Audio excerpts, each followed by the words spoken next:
en fait, c'est la rencontre de trois acteurs complémentaires du domaine des énergies renouvelables.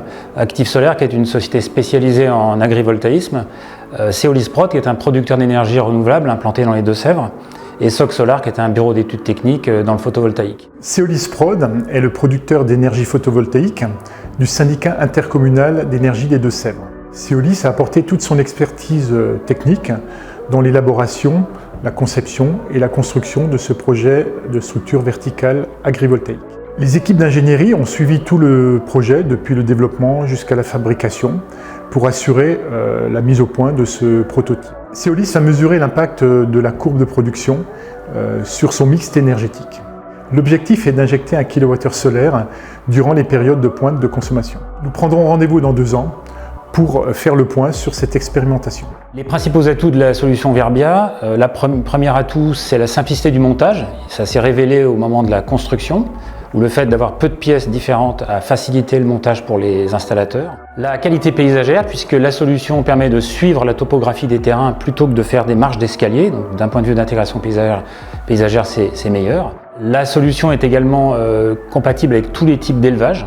Donc la solution Verbia permet d'utiliser les panneaux qui sont les plus produits aujourd'hui dans le monde, les panneaux cadrés, et donc atteindre le solaire compétitif, qui est l'objectif également poursuivi par Verbia. Un projet photovoltaïque avec structure verticale permet de mieux coller aux courbes de consommation classiques sur le territoire. La production photovoltaïque d'un projet vertical avec des panneaux verticaux tels qu'on l'a réalisé permet d'obtenir une courbe de production un petit peu plus large sur la journée avec un maximum qui est atteint le matin au lever du soleil et une seconde pointe qui est atteinte en fin de journée un peu avant le coucher du soleil.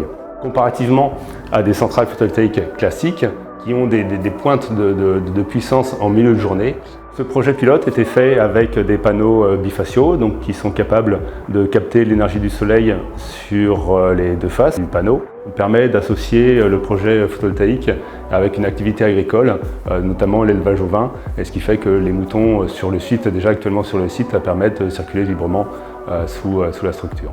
Donc le premier rendez-vous est important avec l'agriculteur parce que c'est quand même lui qui va utiliser les parcelles derrière et donc il faut que le projet lui convienne. Donc on a 2 typologies de projets, une plutôt production fourragère qui s'adapte soit chez des éleveurs bovins ou des producteurs grandes cultures.